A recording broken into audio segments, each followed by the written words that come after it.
Kei aku whakateitei ki te rangi, tamarahi ki te whenua, nei rā te whakamanawa atu nei, tēnā tātou katoa. Kia ora and welcome to the very, very almost last session of what has been an amazing 2 days. First of all, before I speak, the question has come about the beginning of our new norm. Well, I think the panel just answered it. So I was just thinking, why am I getting up here talking? When in fact, everybody has answered it. If you looked at all the keynote speakers and the panelists over the last 2 days, the questions have been answered. So today may be more a summary of me and some insights into what's been said to say some pointers for us as we leave our conference at the end of today. But firstly, I do want to acknowledge Te Ororoa and the Whānau Ora Collective of Te Arawa for hosting this very first Whānau Ora Hui, the first in 4 years. And it is only right that we come together here in Te Arawa under the banner of Te Puia, wrapped in the korowaia of Te Arawa, to have our for Māori by Māori kōrero leashed and continue to see that we're proudly and unapologetically Māori, and what better space to do that than here over the last day and a half. So ngā mihi aroha kia koutou. To our kaimahi that have been here and are listening to your stories over the last 2 days, to our partners that have been here, to our collectors and our collective backbones that make up the Whānau Ora movement, it has been indeed an honour and a pleasure to listen to the challenges just as much as the successes of what it's meant to be stand up and protect and uphold the mana of our whānau. Not only in COVID, but what COVID did was tell to the world a story that had been hidden away so cleverly over the last 10, 11 years, but what people started to see was in fact the huge system and infrastructure that was in place that made up Whānau Ora. You know, I was looking at some of the questions in the app over the last 2 days, and one question came up that I saw from somebody who entered it, and they said, as we have seen in COVID, our people thrive working together in hard times. But how do we carry that energy from a crisis response to strategic unity? And that is probably the question and the challenge for Whānau Ora as we move to the next 10 years of the next decade. The last decade started in 2000, the decade before started in 2011, where a number of our Whānau Ora leaders and partners were here then, and that was at a point where the National Urban Māori Authority and Te Puni Kōkiri held their first national Whānau Ora Hui before the Whānau Ora commissioning agencies came out of that. But that was the very first time the whānau voice started to be heard, that kaimahi voices started to be heard, that our Māori organisations around the motu started to be heard, and said that it was time that there was a top-down approach no longer worked, that it was time that Whānau Ora needed to be put back into the communities where it rightly and deservedly needed to be if we were to ensure the right outcomes for our whānau. So 2011, that first hui, was the beginning of what enabled the Whānau Ora commissioning agencies to come in place at the end of 2013. So that was 10 years ago from this year. So the question we've also got here to ask ourselves is that what do we need to do to continue to support whānau wellbeing that is not there to be looked at in an approach that's separate in boxes? It's not about a single service, it's not about a single program, it's not about a single partner, it's not about a single Whānau Ora collective, it's not about waka on its own, and nor is it about individual sectors. And that is a challenge that we take over the next 10 years. How do we look at the efforts of the last 10 years of working collectively together, inwardsly develop the Whānau Ora movement, and now use that as the basis as we look at other reforms that are starting to happen across government for Māori, and I'll talk about that shortly. But what I wanted to do now was just look at this, answer this question in 3 different aspects. The first one was just to share some common themes that have happened over the last day and a half. The second one was to look at where are we at right now in this moment in time. And the third one is there's some points for consideration as we move forward and leave here about what we need to look forward to as over the next 10 years. I just wanted to start by acknowledging our chair, Meripeka Raukawa Tate, who continually reminds us that we are a servant of the people, and that is wired into our DNA. We are forged from the past, but we are wired for our future, and that is at the very heart of Whānau Ora. What I also want to talk about, as launched by Kitty yesterday, is Te Kawa o Whānau Ora. We all know it, we all feel it, it is nothing new. But what we have for the very first time, as well as our own Whānau Ora Māori policy, which has been in place in this country and is the only for Māori by Māori population policy, we now have our Whānau Ora Māori blueprint that we always knew was there, but now we can articulate what that means for all of us who are there to improve the kaupapa for our whānau. It shapes us, it defines us, it says what we believe in and what we stand for, and at the end of the day, how we continue to uphold the mana of our whānau as they look towards their aspirations and hopes on their journey. But what also Kitty reminded us of, and it was important to see, was that as she spoke, and so many here have been, and we see our new generations coming through, and it's wonderful to see some of our new people starting to take the mantle in our panel discussions and our keynotes, is that the new generation coming through, and that those who've come, for example, from kohanga, kura kaupapa, and so forth, who are now taking the mantle and unapologetically looking at for Māori, by Māori, kaupapa and policies that form our blueprint as we go forward at Whānau Ora. So at this point, I want to acknowledge our po, Dame Tariana Turia and Tā Meihana Jury. Some people have said, well, they're not here today. But you know, the highest compliment you can have is when they feel they no longer need to be here today, because they feel that the kaupapa is now being carried on to our new generations. And I want to look first of all at Tā Meihana Jury.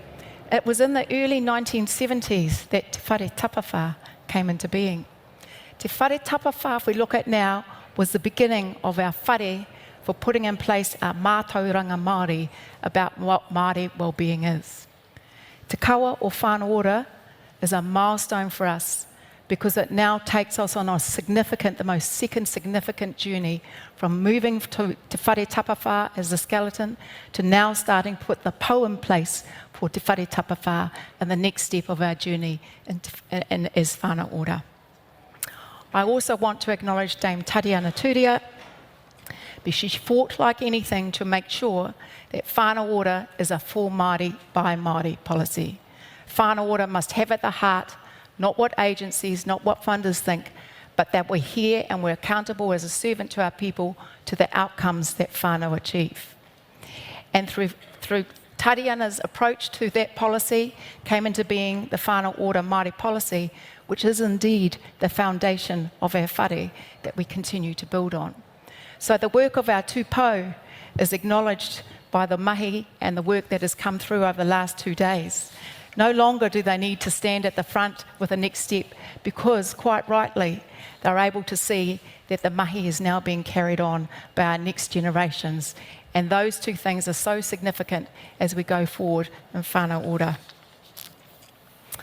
I also want to say that the rest of our speakers and panels, and I don't have enough time to talk about all of them, is that you continue to show how we uphold each of our po through Te Kawa o Whānau Ora and all of the kōrero. It is living, it is breathing, it is never a destination, it is always a journey about how we talk about the way we come together, the way we're there for whānau. And that is what this conference is all about. Tūana ngā po angitu, and that is what our kaupapa is. But it was also refreshing to see and good to see that the depth and richness of how we kōrero, the depth and richness of having publications to evidence our story, the depth and richness of the videos and the pictures and the photos that tell the story of what's been achieved for whānau. I remember in 2011, and I know hands up for those who were here for the Whānau Ora Conference in 2011, that was in Holiday Inn 10 years ago. And I remember videos were a new thing there. We were all talking about how do we share the voice of whānau. And so, you know, we had on the videos, and we've come so far since then. They were videos from phones that were upside down, muffled voice, no voice, they were all blurry.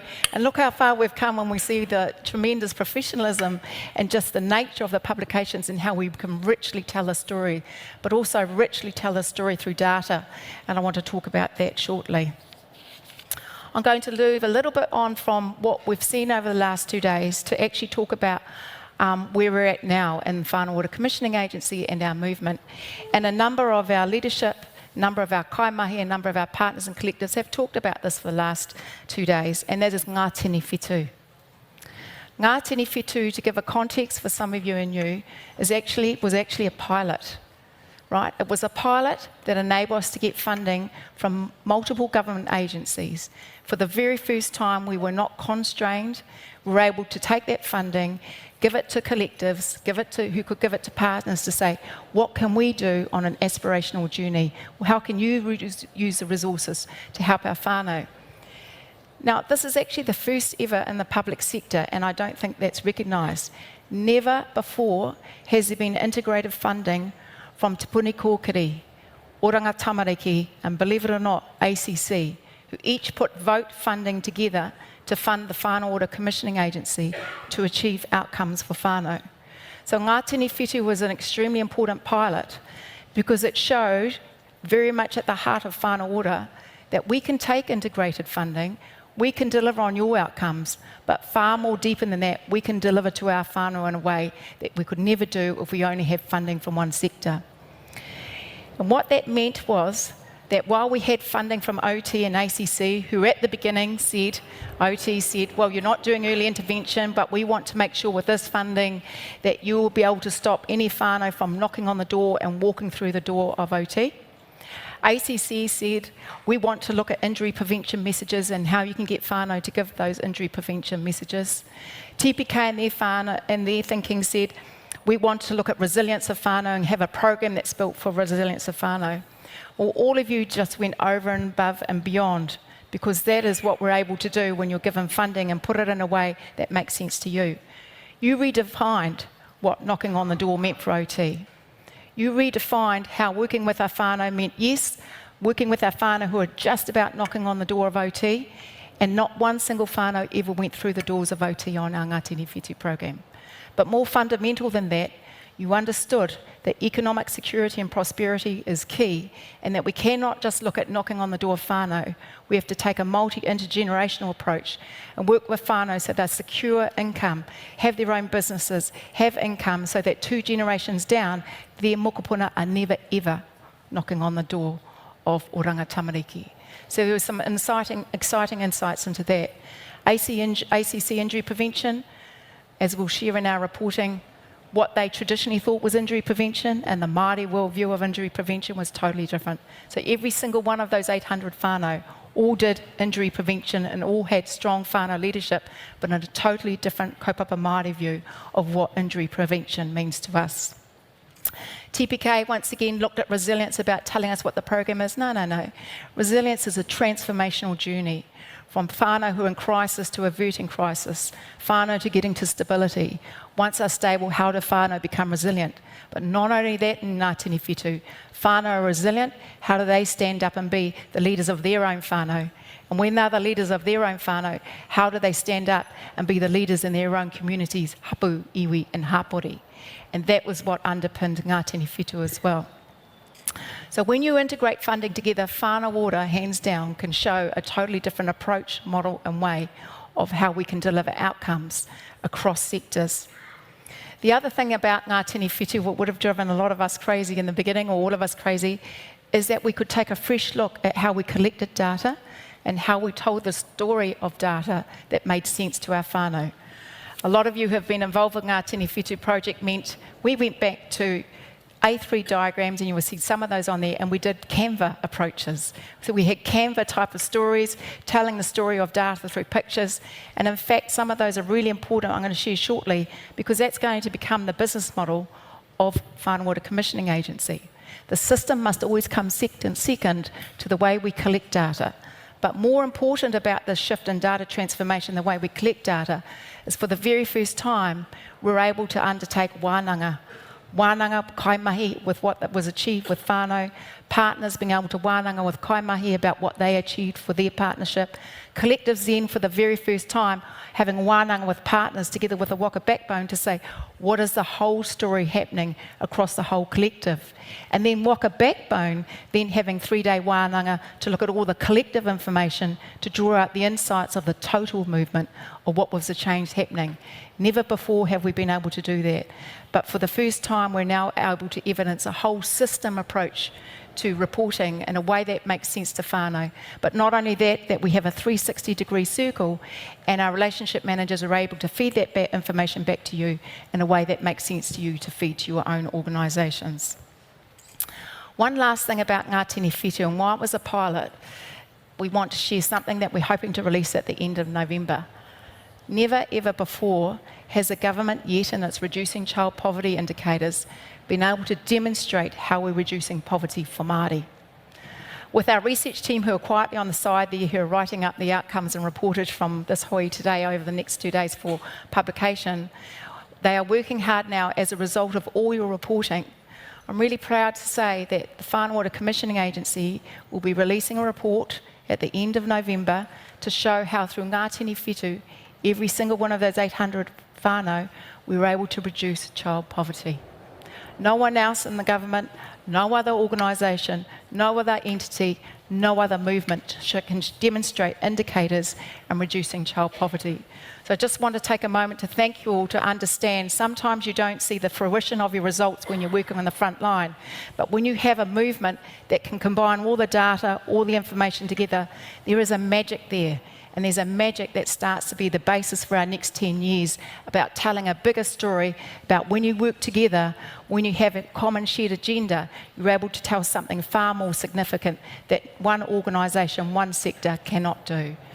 Now, while it was a pilot and while there's some lessons to be learnt, we do hope that with the Reducing Child Poverty report, together with other reporting which is going in very shortly, will then form the basis of how we can negotiate a bulk funded contract across some of these government agencies for the Whānau Ora Commissioning Agency.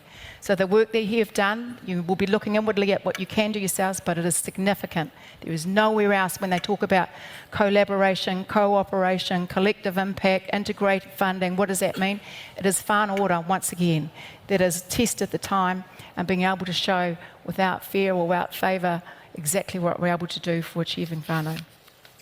So the Ngā Tini Whitu, while it was a pilot, has actually got a lot of lessons learnt to not just leave it, but actually start to come over and be the basis of our operating model for Whānau Ora Commissioning Agency. So we should be collapsing some of our investment programs together, such as collective impact and innovation together, because it allows you as collectives and as partners to have more say on how that funding can be used in a way that makes sense to you, because we've seen that happening with Ngā Tini Whitu. But not only that, we can use some of the reporting mechanisms that we put in place for Ngā Tini Whitu to tell a better story of what happens with kaimahi with whānau, partners with kaimahi, collectors with partners, but the whānau order story can be better told across the collectives as a whole. So where to and where are we at now?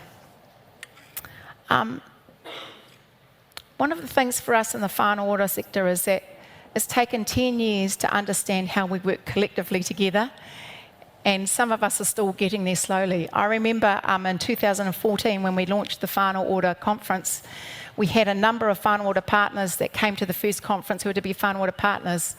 They weren't really in collectives. One partner was over here, one partner was over here, and neither the twain shall meet and no one will talk. So working together collectively is easier said than done. And Whānau Ora knows that better than anyone. Sometimes it can take up to 10 years to get our collectives at a point where we feel we can trust each other, that can we work together. Some are faster, some partners change in those collectives, right? But the collectives is going to be the backbone for the type of leadership we need for the next 10 years. And I will give you an example of that shortly. When you look at what we need to do as collectives and the work that has happened, particularly with our collectives and our backbones, while there's been a lot of energy bringing our partners together to be able to tell a story, the challenge for our collectives is quite different over the next 10 years. The challenge is for our collectives and our backbones to look up and out, to say how much funding is going to Pākehās in our area, How much funding? We now need to be accountable. How do we have those difficult conversations and look at our leaders and our collectives saying that percentage of funding across other government agencies is going to these Pākehā organisations for Māori in our areas. Collectives now need to stand up and look outside and say what percentage of that funding we need to advocate together needs to come into our collective. So there's different accountabilities that need to be in place about the percentage of funding that needs to come over. It doesn't stop our partners having their own individual contracts with organisations, but what we have to remember is that if you do not act unified as collectives, what you don't realise is that Pākehās are already coming together, already under the unified umbrellas, already at national entities, putting the money here. So while we're looking at our own, we must look constantly up and out to see what's happening over here to make sure the money comes in. How that's distributed, how that's organised is something else, but we will continue to repeat how we organised ourselves over the last 10 to 20 years if we don't take a different approach to understanding the true meaning of collective leadership and where some of our accountabilities lie as leaders now to look up and out about that, how that comes together. The other thing is we often talk about collective impact programs, and once again over the last 8 years a lot of our Whānau Ora collectives have had opportunity to bring different government agencies together and look at a common shared agenda to achieve a particular priority for whānau in your communities. Some of our collectives are at differing points of that, and while our collective impact funding comes together with innovation, what we need to remember also is now is the time to not just cooperate, collaborate with those collective impact government agency partners. The money must come over to you. No longer can you sit alongside them and have them be part of your agenda and they do your thing, you do your thing. You've been there long enough. The time is now where that money must come to your Whānau Ora collective. Because the Whānau Ora isn't just about Whānau Ora funding, it's about a movement, as we heard. It's not a siloed approach. The funding must start coming in. So that's another particular challenge for our Whānau Ora collectives. The other thing is there's a lot of discussion when we first met together 10 years ago, and as we just heard on a panel discussion here, because we've been born and bred in it since the early 1990s about our funding from different government agencies, we tend to sometimes emulate the very colonised structures that we work in. So here's my health services here, education services here, here's my funder for Whānau Ora here. But what we're doing is just continuing to reinforce the colonised approach to working in silos with our whānau. So there is a challenge to some of our partners now about how do you take the Whānau Ora model, not keep it as a separate structure to the rest of your business organisation, but now put it right in the very heart so it is a link for saying how whānau achieving outcomes right across all of the services and bringing it together. So that is another important point for us as we go forward. I do want to quickly bring up Te Aka Whai Ora, and I acknowledge that having Rihanna here as our CEO is refreshing, because it is really good to see that we have somebody born and bred in Whānau Ora who has a health nursing background, who is at the helm of leading Te Aka Whai Ora and the operations. We are greatly grateful that we have Rihanna there. Rihanna is just about to recruit her second tiers on board, so we do have to have some patience while we do that, but I do want to mention some of the things that face us now for Whānau Ora, because Te Aka Whai Ora is indeed our opportunity to look at how we infuse Whānau Ora at the heart of an integrated approach in Te Aka Whai Ora. The first thing is our iwi Māori partnership boards, and I know we have so many of our whānau here who are involved with some of the iwi Māori partnership boards that have now come into play. And there's their own conversations are going about how they form, who's in it and so forth, but there is something far more strategic about the iwi Māori partnership boards from the view of Te Aka Whai Ora. For the very first time ever, we no longer have individual Māori organisations made up of iwi and other urban Māori groups who are reporting to individually separate DHBs right across the motu, who then are beholden to their individual kaupapa.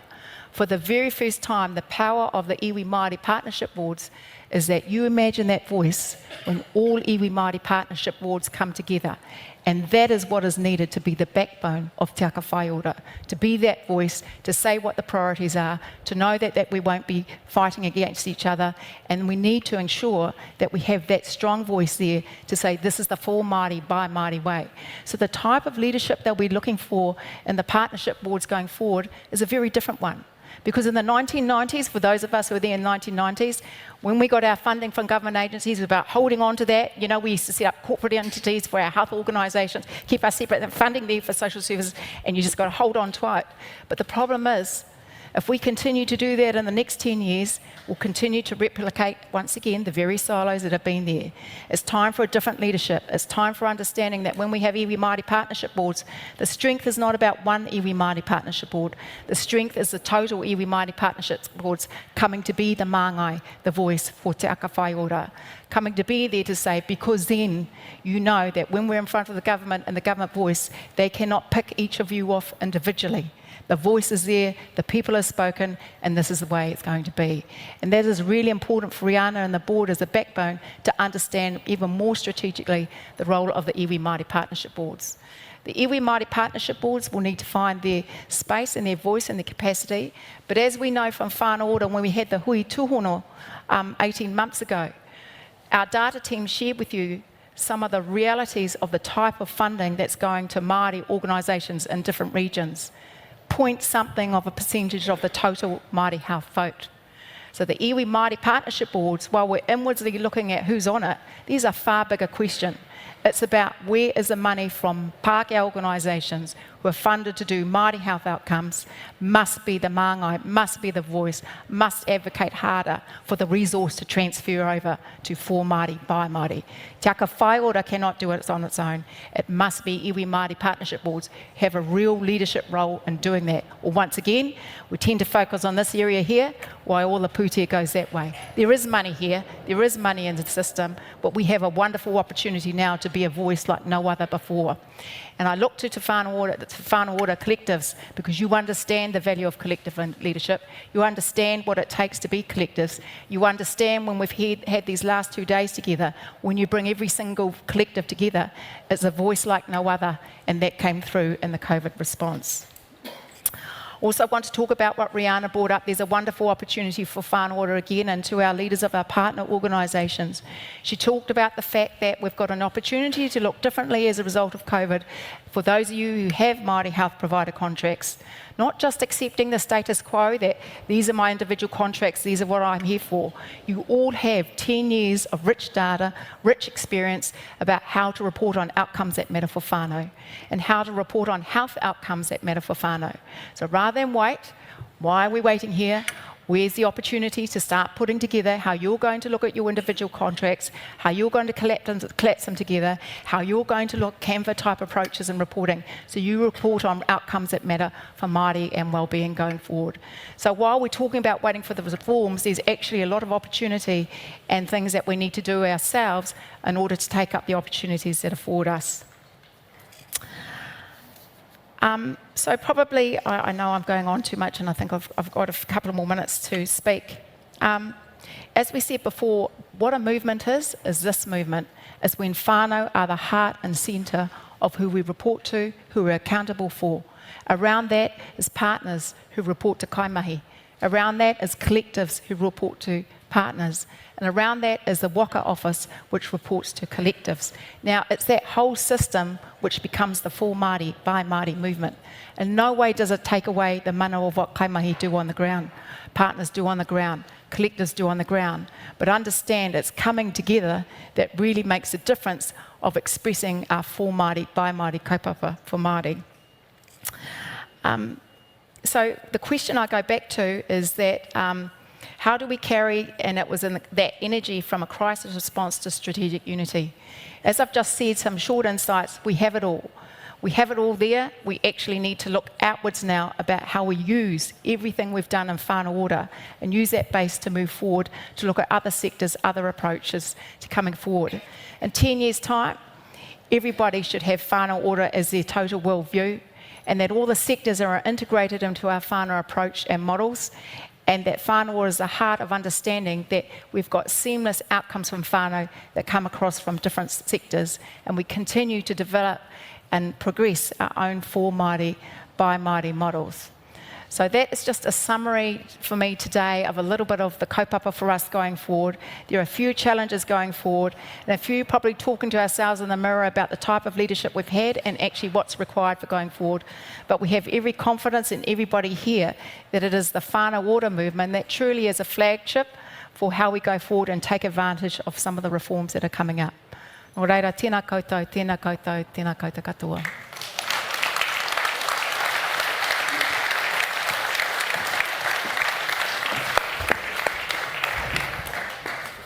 Put your words, I guess.